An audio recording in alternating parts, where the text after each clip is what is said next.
Hi hello எல்லாருக்கும் வணக்கம் நமஸ்காரம். நான் உங்கள் வாணி. இன்றைக்கி வாணி சமையலில் கீ ரைஸ், அதாவது நெய் சோறு, சீரகம் சோறு எப்படி வேணாலும் சொல்லிக்கலாம். ஸோ இந்த நெய் சாதம் எப்படி பண்ணலாம் அப்படின்றது தான் இன்றைக்கி நம்ம பார்க்க போகிறோம். ஆக்சுவலி இது சீரகம் சாதமாகவும் எடுத்துக்கலாம், நெய் சாதமாகவும் எடுத்துக்கலாம். ஏன்னா ரெண்டுமே நம்ம 2 in 1 காம்பினேஷனில் தான் பண்ண போகிறோம். இதுக்கு தேவையானது பார்த்தீங்க அப்படின்னா, ஒரு ஸ்பூன் அளவுக்கு நெய் கொஞ்சம் நிறையவே சேர்த்துக்கோங்க. கொஞ்சம் போல் எண்ணெய் எடுத்துக்கோங்க. சீரகம், மிளகு, முந்திரி, பட்டை இதெல்லாமே நம்மளுக்கு வாசனை கொடுக்குறது. ஸோ இதெல்லாமே சேர்த்துட்டு முந்திரி கொஞ்சம் அதிகமாக சேர்த்துக்கோங்க. அப்போ தான் குழந்தைங்க நன்னா விரும்பி சாப்பிடுவா. இது ரெடி பண்ணுறதுக்கு முன்னாடி சாதம் பாசுமதி ரைஸ் நன்னா குக் பண்ணி எடுத்து வச்சுக்கோங்க. அப்போ தான் உங்களுக்கு ஈஸியாக சீக்கிரமாக உங்களால் குக் பண்ண முடியும். இதுக்கு பச்சை மிளகாய் சேர்த்துக்கோங்க. நெய் கொஞ்சம் அதிகமாக சேர்த்தா தான் சீரகம் ரைஸ் ரொம்ப நல்லா டேஸ்டியாக இருக்கும். ஸோ நீங்கள் அதில் நெய் கொஞ்சம் அதிகமாக சேர்த்துக்கோங்க. இதுக்கு தேவையானது இவ்வளோ தான். ரைஸ் நீங்கள் ஆல்ரெடி குக் பண்ணி எடுத்து வச்சுக்கோங்க.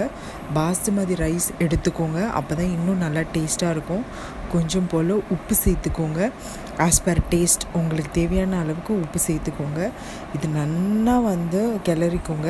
அந்த நெய்யோட அந்த சீரகம், மிளகு, அந்த பட்டை அது எல்லாமே சேர்ந்து ஈவன் பச்சை மிளகா அந்த காரத்தோடு சேர்த்து உங்களுக்கு அவ்வளோ ஒரு டேஸ்டான ஒரு சீரக சாதம், நெய் சோறு கிடைக்கும்.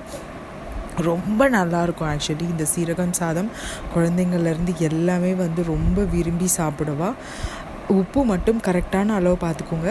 ரைஸ் கொஞ்சம் நல்லா விதையாக குக் பண்ணி எடுத்துக்கோங்க. அப்போ தான் பார்க்குறதுக்கு ஹோட்டலில் சாப்பிட்ற மாதிரி குழந்தைங்க ரொம்ப லைக் பண்ணுவாள். நீங்கள் கொஞ்சம் சாதம் குழைய வடிச்சிட்டே அப்படின்னா அந்த அளவுக்கு இப்போ நான் வீடியோவில் காட்டுற மாதிரி உதிரியாக உங்களுக்கு கிடைக்காது. ஸோ அதனால் சாதம் முன்கூட்டியே நல்லா வடித்து வச்சுக்கோங்க. அப்போ தான் டேஸ்ட்டு ரொம்ப சூப்பராக இருக்கும். நெய் உங்களுக்கு எவ்வளோ ஸ்பூன் தேவைப்படுதோ நீங்கள் அவ்வளோ ஆட் பண்ணிக்கலாம். ஒரு ஸ்பூனோ இல்லை 2 ஸ்பூனோ அளவுலாம் இல்லை. உங்களுக்கு எவ்வளோ தேவைப்படுதோ நீங்கள் அந்த அளவுக்கு ஆட் பண்ணிக்கிட்டேன்னா மணக்க உங்களுக்கு இந்த சீரகம் ரைஸ் அவ்வளோ சூப்பராக கிடைக்கும். கண்டிப்பாக டிஃப்ரெண்ட் ஸ்டைலில் இருக்கும். அண்டு அந்த காரம், பச்சை மிளகா காரம் அவ்வளோ நல்லாயிருக்கும். ஃபைனலாக கொஞ்சமாக கொத்தமல்லி தழை தூவிட்டேன்னா போதும். சூப்பரான ஒரு சீரக சாதம் உங்களுக்கு ரெடியாக எடுத்து ட்ரை பண்ணி பார்த்துட்டு எப்படி இருந்துச்சுன்னா மறக்காமல் என்னோடய கமெண்ட் செக்ஷனில் பகிர்ந்துக்கோங்க. இது போல் சூப்பரான வீடியோஸோடு நான் நெக்ஸ்ட் போஸ்ட்டை சந்திக்கிறேன். மறக்காமல் வாணி சமையலை சப்ஸ்கிரைப் பண்ணுங்கள். தேங்க்யூ.